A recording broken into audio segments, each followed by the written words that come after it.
जंगल में बहुत तेज गर्मी पड़ी थी, जिससे पक्षियों को खाने को भोजन और पीने को पानी कहीं नहीं मिल रहा था।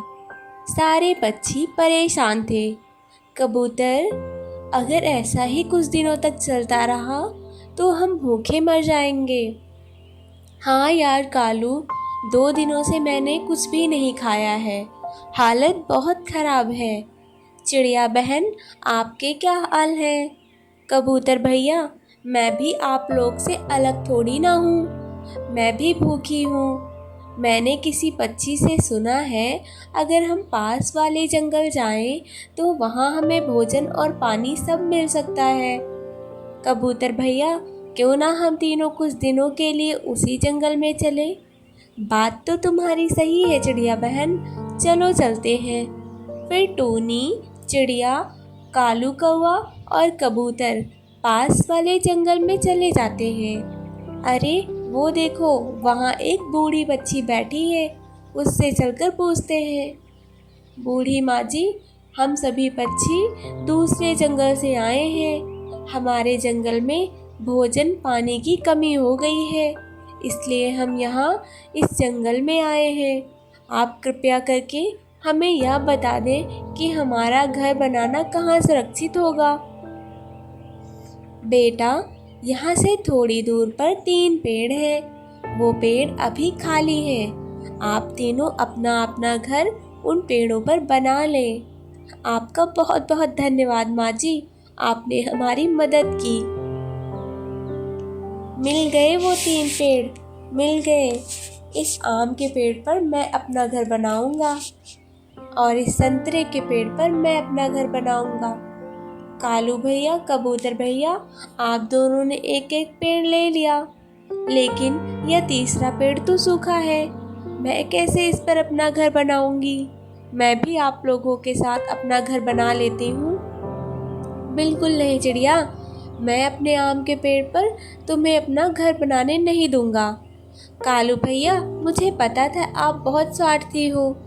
कबूतर भैया मेरी मदद जरूर करेंगे। नहीं नहीं चिड़िया, मैं भी तुम्हें अपने संतरे के पेड़ पर घर नहीं बनाने दूंगा।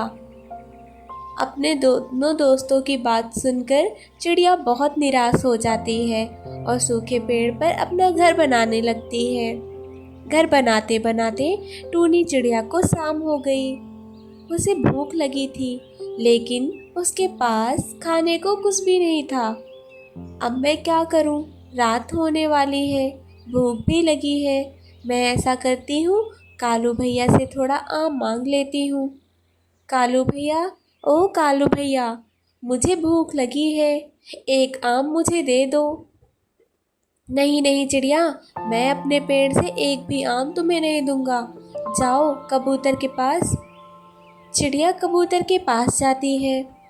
कबूतर भैया, मेरी भूख से जान निकल रही है, मुझे कुछ संतरे दे दो ताकि मैं इन्हें खाकर अपनी भूख मिटा सकूं।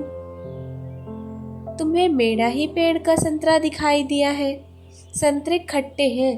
तुम कालू के पास जाओ, उसके पेड़ के मीठे मीठे आम खाओ। मैं गई थी कबूतर भैया कालू के पास, पर उसने मुझे आम खाने को नहीं दिया। आप दोनों ने अच्छी दोस्ती निभाई, मुझे आप दोनों से मतलब ही नहीं है। आज से हमारी दोस्ती खत्म। टूनी चिड़िया भूखी पेट सो जाती है। अगले दिन वह सूखे पेड़ में नदी से पानी लाकर डालने लगी। कबूतर यार, देख लो, यह चिड़िया पागल हो गई है, सूखे पेड़ में पानी डाल रही है। यार कालू, मुझे तो लगता है कि यह चिड़िया भूख से पागल हो गई है। इसे लगता है यह सूखा पेड़ इसे खाने को फल देगा। टूनी चिड़िया उन दोनों की बातों को सुनती रहती है और पानी देती रहती है। पानी देने के बाद वह भोजन ढूंढने चली जाती है। समय गुजरने लगता है। 1 महीना, 2 महीना, फिर पूरे 6 महीने बीत गए। एक दिन चिड़िया ने देखा सूखे पेड़ पर पत्तियां निकलने लगी। उधर कालू केवल फल खाते, लेकिन अपने पेड़ की देखभाल नहीं करते। वह अपने पेड़ में पानी भी नहीं डालते, लेकिन उसका फल तोड़ तोड़ कर खाते रहे। जिस वजह से आम और संतरे का पेड़ सूखने लगा। एक दिन जब टूनी सोकर उठी तो खुशी से झूम उठी जब उसने देखा कि उसके पेड़ पर लाल लाल अनार लगे हुए हैं। टूनी चिड़िया अब अपने पेड़ पर मीठे मीठे अनार खाती और अपने घर में आराम करती। उसे अब दूर भोजन ढूंढने नहीं जाना पड़ता था। धीरे धीरे आम और संतरे का पेड़ सूख जाता है। पेड़ सूखने के बाद कालू और कबूतर टूनी के पास आते हैं। टूनी बहन, हमें माफ़ कर दे, हमने आपके साथ बहुत बुरा किया है। हम दोनों सुबह से भूखे हैं, हमें एक एक अनार दे दो। चिड़िया जब खुद पर आती है तो मेरे पास भाग आए। भागो यहाँ से, मैं तुम दोनों की कोई मदद नहीं कर सकती। तुम दोनों दोस्ती के नाम पे कलंक हो। दोस्त वही होता है जो मुसीबत में अपने दोस्त का साथ दे। जब मैं भूखी प्यासी तड़प रही थी तो आपने मुझे खाने के लिए एक फल तक नहीं दिया।